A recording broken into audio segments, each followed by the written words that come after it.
ओ साहेब, साहेब camera इकडे आहे. मुलाखतीसाठी मुलं इकडे वाट पाहत आहेत. तिकडं तोंड कोणीकडे तोंड केलंय? ओ साहेब, बरं तुमचं मानधन देतो बाबा. बघा, ह्या अशा मुलाखती असतात सगळ्या. आणि आपण काय विचार करतो, बाप रे बाप, क्लासचे किती विद्यार्थी सिलेक्ट झाले. विद्यार्थी मित्रांनो, कुठलीही गोष्ट करताना तिचा पडताळा करून पाहायचा, कारण आपले पैसे झाडाला लागलेले नसतात. मला असं वाटतं एस टी असल्याचं तुम्हाला खूपच गर्व दिसतोय.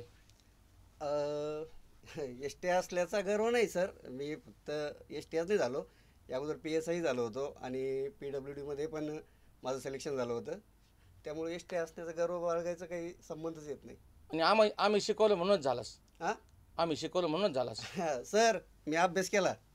मग अभ्यास केला ना, तर मुलांना पण सांग अभ्यास कसा केला ते सांग. आता नमस्कार, मी अनिरुद्ध धडके, सरांचा विद्यार्थी. सरांचा स्पर्धा परीक्षेचा क्लास आहे हे आपलं सर्वच ठाऊक आहे. एम पी एस सीची तयारी करताना किंवा इतरही कोणत्या पदाची तयारी करताना अभ्यास करणं हे महत्त्वाचं आहेच, परंतु त्याचबरोबर अभ्यास कसा करावा हे देखील महत्त्वाचं आहे. बरं, अभ्यास कसा करावा तर त्याचे काही गोष्टी असतात, काही ठोकताळे असतात. म्हणजे काय की प्रथमतः तुम्ही कोणत्या पदासाठी अभ्यास करताय, बरोबर, त्यानंतर त्या पदासाठी असणारा अभ्यासक्रम. दुसरी गोष्ट, थर्ड, की त्या पेपरवर किंवा त्या परीक्षेचा किंवा तुम्ही ज्या पदाचा अभ्यास करताय त्याच्यावर प्रश्न कोणत्या पद्धतीने विचारले जातात. आणि चौथा असतो एम पी एस सीचा प्रश्न विचारण्याचा ट्रेंड. नाही, पण मला एक सांग की एम पी एस सीचा जो ट्रेंड आहे प्रश्न विचारण्याचा, तो विद्यार्थ्यांना एक्झॅक्ट कशातून सापडेल की कोणत्या ट्रेंडनुसार प्रश्न विचारतात? नाही, आता कसं आहे सर, जर आपण 14-15 किंवा 15-16चं जरी बघितलं, परीक्षा जरी बघितल्या, तर 100 प्रश्नापैकी जवळपास 60 ते 70% प्रश्न हे वन लाईन प्रश्न होते. हां हां. परंतु आता जर बघितलं तुम्ही तर वन लाईन प्रश्नाची जी संख्या आहे तर ती अत्यंत कमी झालेली आहे. प्रश्न विचाराची जी पद्धत आहे, जे कॉम्प्लिकेशन आहे, तर ते वाढलेलं आहे. म्हणजे कसं, एक उदाहरण जर सांगायचं झालं तर उत्तरेकडून दक्षिणेकडे जाताना किंवा महाराष्ट्रात उत्तरेकडून दक्षिणेकडे जाताना पुढीलपैकी नद्यांचा क्रम सांगा, असा प्रश्न विचारला जातो. पूर्वी काय विचारलं जायचं, किंवा ह्या जिल्ह्यातून कोणती नदी वाहते, हा एकच. म्हणजे प्रश्न तोच, प्रश्न नदीवरच आहे, परंतु प्रश्न विचारण्याची पद्धत जी आहे ती वेगळी. म्हणजे काय की आपल्याला ज्या काही नद्या आहेत, कोकणातून उत्तरेकडून दक्षिणेकडे, दक्षिणेकडून उत्तरेकडे, ह्या सगळ्या नद्या माहीत असणं गरजेचं आहे. याला म्हणायचं आपण एक प्रकारे ट्रेंड. दुसरा प्रकार, जर आपण चालू घडामोडीचा जर विचार केला तर पहिले प्रश्न कशी विचारली जायची, किंवा 2022चा नोबेल पुरस्कार पुढीलपैकी कोणत्या व्यक्तीला मिळाला.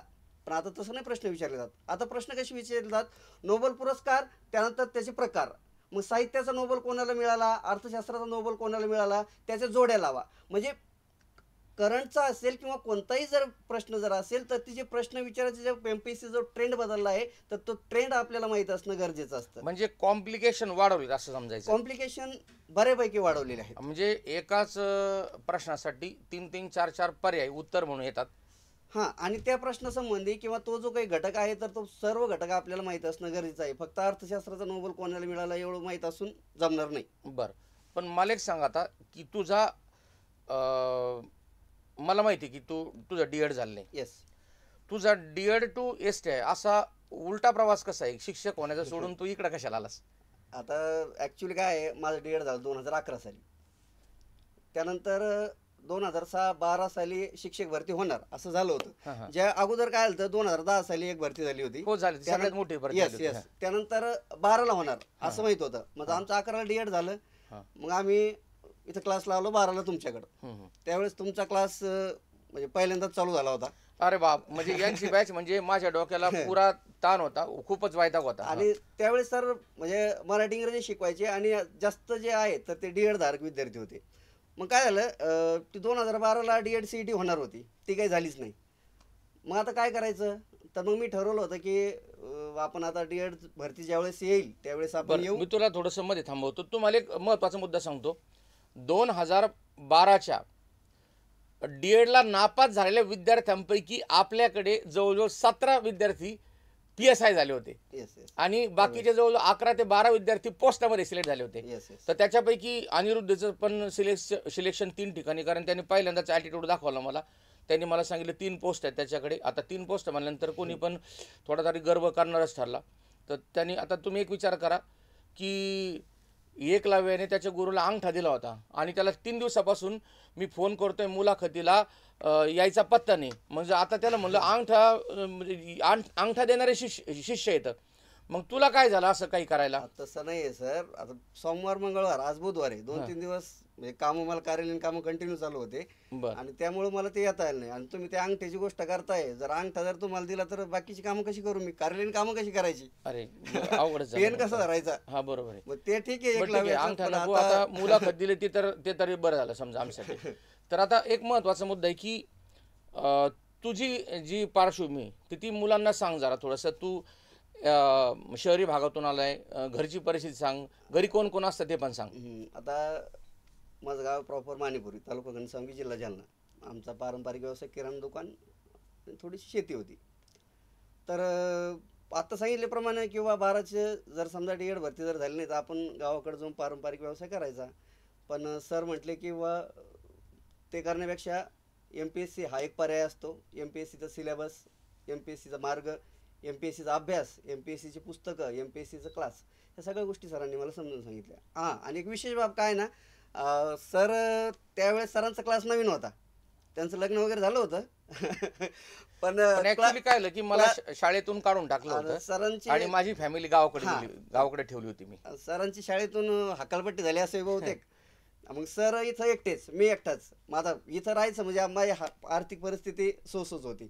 एवढा एक 4-5 हजार रुपये महिना खर्च करणं काही शक्य नव्हतं. सरांची रूम होती, सर एकटेच होते. मग आम्ही काय करायचो, मी सरांसोबतच असायचो. सर करायची भाजी, मी करायचो चपात्या.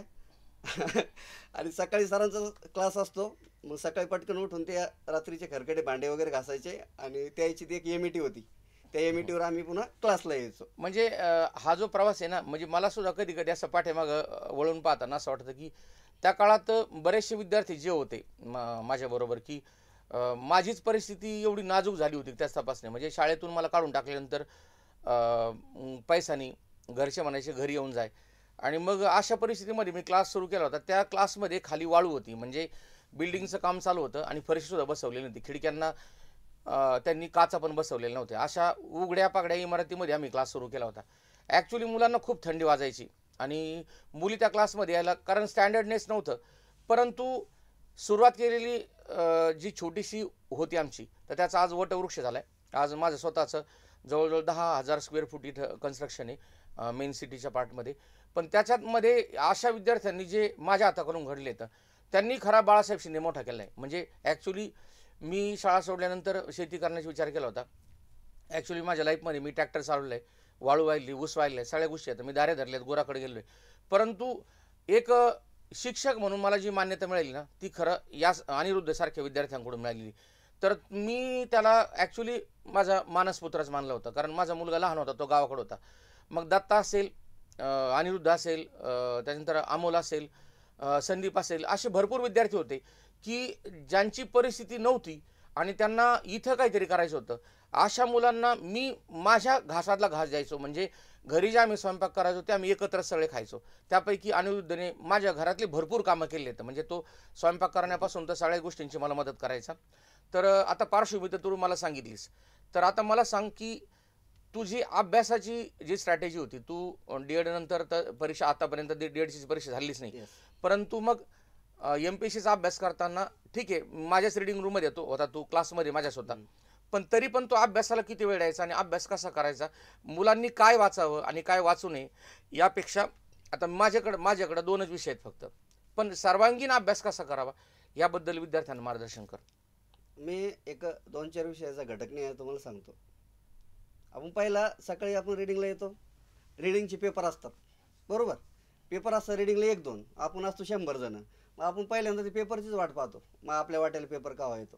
बरोबर, चुकून पेपर वाट्याला आला तुमच्या, तुम्ही बरेचसे विद्यार्थी काय करतात की पहिलं पान की शेवटचं पान. पेपर वाचताना पण काही गोष्टी वाचायच्या असतात, सगळ्यांनाच त्या वाचायच्यात. जसं की वाळूचा ट्रक पकडला, डॅश डॅश येथे वराडाचा टेम्पो पलटी झाला, ह्या गोष्टी किंवा ह्या बातम्या वाचून काही उपयोग नाही आहे. बातम्या वाचताना पेपर पण स्टँडर्ड लोकसत्तासारखा वाचावा, त्याचं फ्रंट पेज, त्याचे स्पोर्ट, त्यानंतर संपादकीय जे कोणी विद्यार्थी राज्यसेवेचा अभ्यास करत असतील त्यांच्यासाठी संपादकीय खास आहे, कारण आकलन क्षमता त्याने चांगल्या प्रकारे वाढते. त्यानंतर स्पोर्ट्सचा असतो आणि एक अर्थसत्ता म्हणून येतो. एक मनोरंजन वगैरे गरजेचं नाही आहे वाचणं, कारण मनोरंजनाचं काय आहे तर जे काही पुरस्कार वगैरे तर ते आपल्याला एखाद्या पुस्तकात आपल्याला वर्षाच्या शेवटी भेटतात. म्हणून पेपर वाचताना पहिला घटक फ्रंट पेज वाचा, संपादकीय वाचा, अर्थसत्ता वाचा आणि स्पोर्ट वाचा. सेकंड थिंग, आपण गणित बुद्धिमत्तेचा अभ्यास करतो बरोबर. आता बरेचसे आपल्या या TCSची भरती झाली, TCSमध्ये गणिताचा अभ्यास, बरं पेपर बघितले का तुम्ही? TCSमध्ये जे अंकगणित आहे ते उगा एखादा टक्का आहे, बाकी सगळे प्रश्न हे बुद्धिमत्तेवर आहे. मग ह्या गोष्टी आपल्याला माहीत असणं गरजेचे आहे की आपण आता TCSची परीक्षा देतोय, तिथं अंकगणितच नाही आहे तर तुम्ही तिथं काळकाम वेग, नफा तोटा, शेकडेवारी म्हणजे जो सिलेबस आहे त्याच्यावरतीच फोकस दिला आता नाही. आता सिलेबस आहे ना, TCSच्या सिलेबस मध्ये जर सिलेबस जर वाचला ना सर, त्यात सरळ सरळ दिसतं बुद्धिमत्ता, अंकगणित व बुद्धिमत्ता. पण अंकगणितावर प्रश्न किती रे बाबा? प्रश्नच नाही सर अंकगणितावर. मी म्हणजे सगळं ते पेपरचं अनालिसिस केलंय. उगा एक अर्धा प्रश्न आला तर आला, तो पण हुकून चुकून, नाही तर नाहीचे. मग आपण परीक्षा देतोय, TCSची परीक्षा देतोय किंवा MPSCची कोणतीही परीक्षा देतोय, तर त्यावेळेस बघा ना किंवा आपल्याला म्हणजे प्रश्न कसे विचारले जातात. आता हा झाला गणिताचा विषय. तिसरा विषय जर समजा आपण इतिहास किंवा भूगोलाचा घेतला, समजा आपण इतिहासाचं घेऊ. इतिहासाचे जर तुम्ही कंबाईनचा ग्रुप बी किंवा ग्रुप सीचा असेल तर त्या ठिकाणी प्राचीन इतिहासावर किती प्रश्न येतात?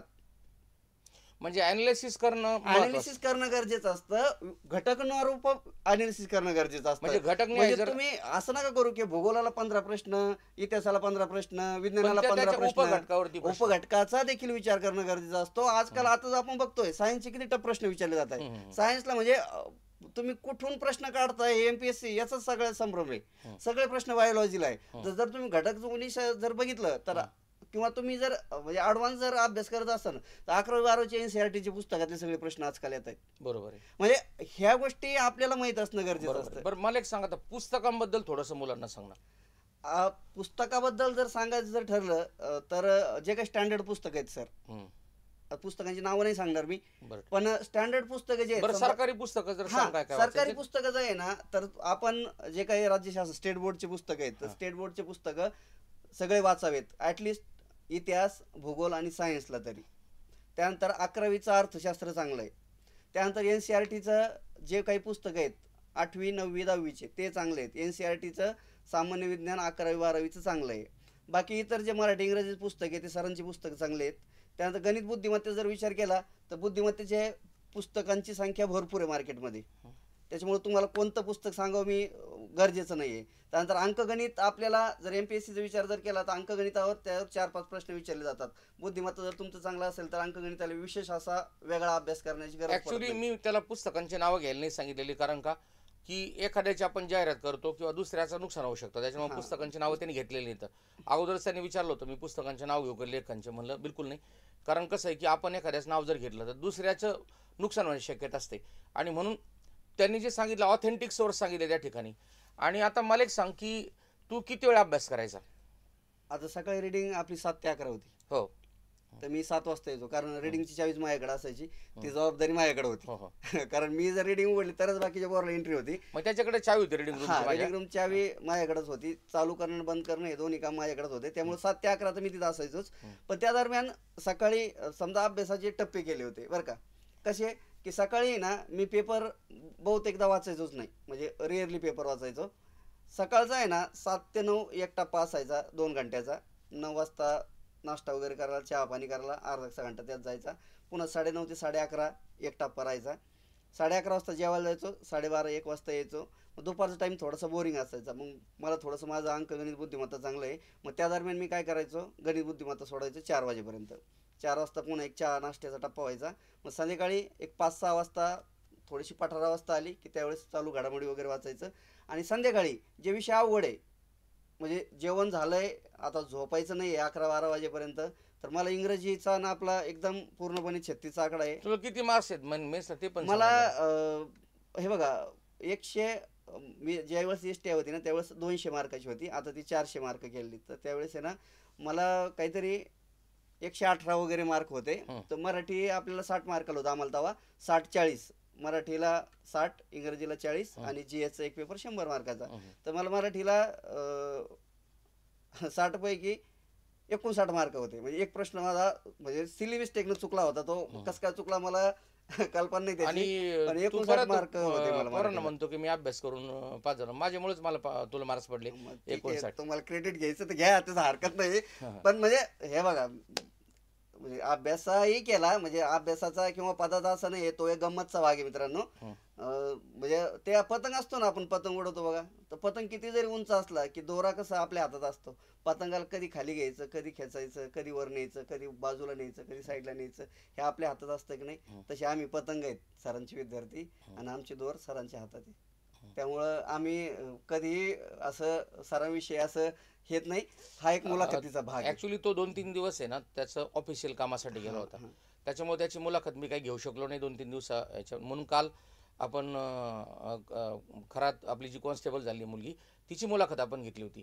तर अनिरुद्धला मी मुद्दाम आज बोललो होतो, कारण त्याची मुलाखत खास करून विशेष काय, कारण तो एक सामान्यपणे आपण म्हणतो ना की एक ॲव्हरेज स्टुडंट होता त्यावेळेस तो, म्हणजे त्याला इंग्लिशची खूप भीती वाटायची.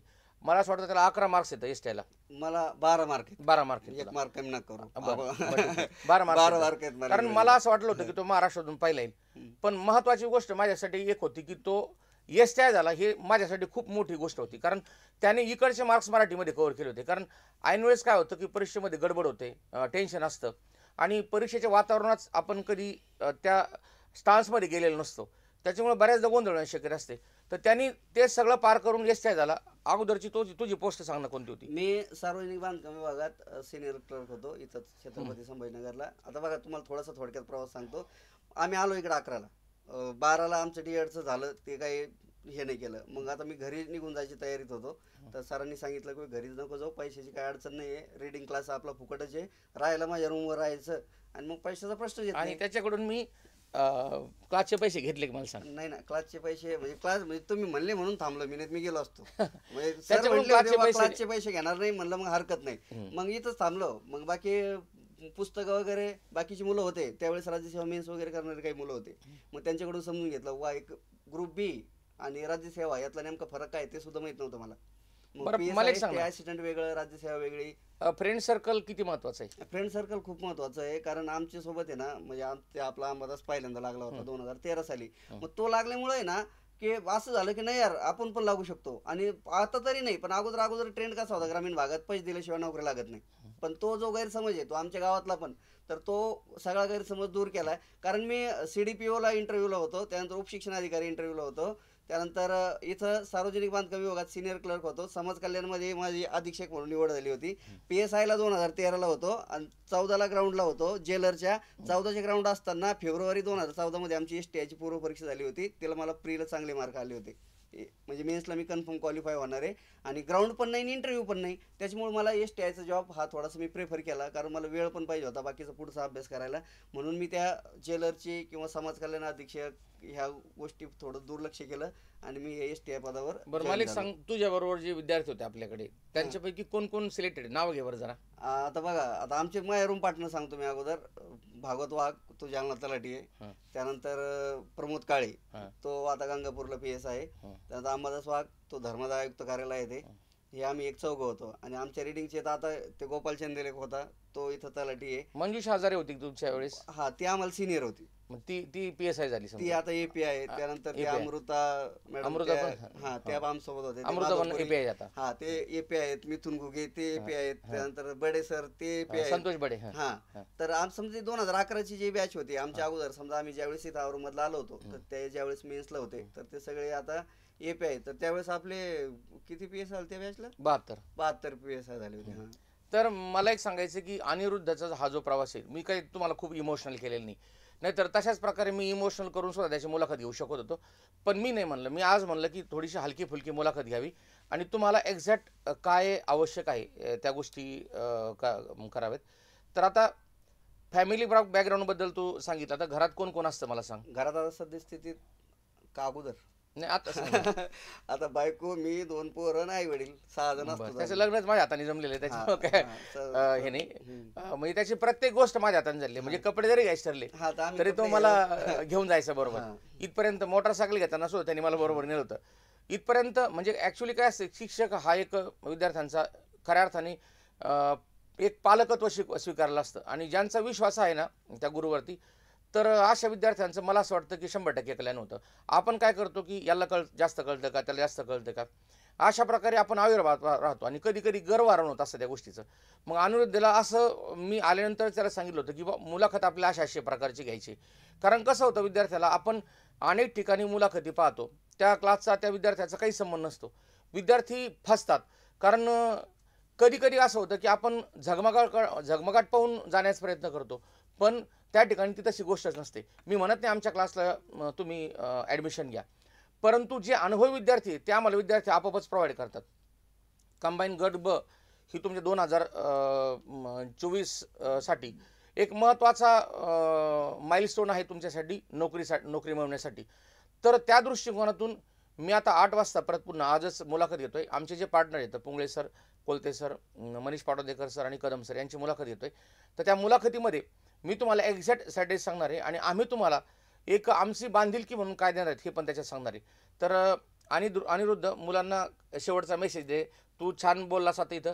फक्त असं नाही की मी आज तुझ्या सगळ्या जे तू सोसलंय किंवा भोगलंय याच्याबद्दलही मी तुला विचारू शकत होतो, पण मी मुद्दाम त्याला विचारलं नाही. म्हणलं मुलाखत थोडी रफ टफ दे. म्हणलं काल इमोशनल मुलाखत होती, काल खूप रडापडी झाली, त्याच्यामुळे आज काय तसं करायचं नाही. तर या मुलाखतीत मी त्याला एक्झॅक्ट काय काय आवश्यक आहे ते त्यांनी सांगितलंय. तुम्हाला स्टेट बोर्ड सांगितलं, NCERT सांगितली, सगळ्या गोष्टी सांगितल्या. त्याच्या फ्रेंड सर्कलमधले सगळे विद्यार्थी नोकरीला आहेत. मुलांना काहीतरी संदेश दे. संदेश द्यायचा हाच की आपण आहे ना ग्रामीण भागातून आले बऱ्यापैकी. ऑनलाईन क्लासवाले आपण ग्रामीण भागातून करतो. थोडासा आविर्भाव कमी करायचा. आता कसं आहे, तुम्ही शहरात आलात, तुम्ही म्हणजे आपणही, मी देखील शहरात आलो की आपण लगेच आपला हावभाव आविर्भाव आपला बदलतो. तसं करू नका. आपलं जे पहिलं फोकस आहे नोकरी मिळवणं, तर नोकरीवरच फोकस करायचा. इथं शहरात आलं की नवे मित्र मैत्रिणी ह्या सगळ्या गोष्टी असतात. मित्र गरजेचे असतात पण ते अभ्यासापुरते, मैत्रिणी गरजेचे असतात पण ते अभ्यासापुरते. तर त्या गोष्टीत न शिरता आपलं जे मेन टार्गेट आहे, त्यावेळेस आपले आईवडील त्यांनी आपल्याला ज्या आशेनं इथं पाठवलेलं असतं, आपली लहान मोठी बहीण असेल, भाऊ असेल, कोणी इतर नातेवाईक असेल, तर त्यांना अगोदर डोळ्यापुढं ठेवायचं आणि जो आपला अभ्यास आहे, जे आपण करायसाठी आलेलो आहोत, तर त्यालाच प्रथमतः फोकस करायचं, त्यालाच प्रथम स्थान द्यायचं. दुय्यम स्थान कशालाच द्यायचं नाही. प्रथम दुय्यम तृतीय फक्त आपला अभ्यास म्हणजे अभ्यास. जर तुम्ही चिकाटीनं आणि नियोजनपूर्वक जर अभ्यास केला ना, मी तुम्हाला गॅरंटी देतो 1 ते 1.5 वर्षात तुम्हाला 101% तुम्हाला एक ना एक तरी तुमचा रिझल्ट येणार. कारण मी 12ला तयारी सुरू केली होती, माझा 13च्या मध्यंतरी माझा रिझल्ट आला होता PWDचा. त्यानंतर माझे 5-7 रिझल्ट असे कंटिन्यू येत होते. का तर फक्त फोकस ओनली ऑन स्टडी. इतर गोष्टीला म्हणजे दुय्यम तृतीय कोणतं स्थान देऊ नका. फक्त तुम्ही तुमच्या आयुष्यातले ना असं समजायचं की फक्त 2च वर्ष द्यायचे, त्या 2 वर्ष दुसरं काहीच नाही करायचं तुम्ही. तर त्यावेळेस बघा, आता आपण बघतो थोडंसं निगेटिव्हिटी आली किंवा हे आमच्या गावातला आहे ते 2010 पासून तयारी करतोय, तो 2014 पासून तयारी करतोय, 15 पासून तयारी करतोय, इतके वर्ष झाले अभ्यास करतोय, त्याचंच काय होईना आणि आपलं काय होईन, असं नाही. तुम्ही फक्त इमानदारीनं करून पहा. तर तुम्हाला 1001% सांगतो, तुमचं जास्तीत जास्त 2 वर्ष तुमचा रिझल्ट तुमच्या हातात असेल. बरं, त्यांनी खूप छान माहिती दिली तुम्हाला आणि मी मुद्दाम मुलाखतीचं स्वरूप तुम्हाला सांगितलं अगोदरच. तर तो इथं स्टुडिओमध्ये आलाय. त्याच्याबद्दल मी त्याचे आभार तर मानणार नाही, कारण त्याचं ते कर्तव्य आहे इथे आहे ना. आणि तो 1000 वेळेस या ठिकाणी स्टुडिओमध्ये येतो. मी मुलांना त्याला पाठीमागं शिकवायला सांगितलं होतं, लगेच पळत पळत आला. तुम्ही एक विचार करा, तो नाश्ता न करता चहा न घेता इथे यायचा, माझ्या मुलांना शिकवायचा. त्यांनी इकॉनॉमिक्स शिकवलं आहे मागच्या बॅचला, आणि तर तसाच तो ऑफिसला जायचा, तिथं जाऊन तो चहा घ्यायचा. म्हणजे इथपर्यंत तो डिवोटेड आहे आणि त्याच्या भावी आयुष्याबद्दल मी त्याला आपल्या सगळ्यांतर्फे शुभेच्छा देतो. धन्यवाद. Thank you sir.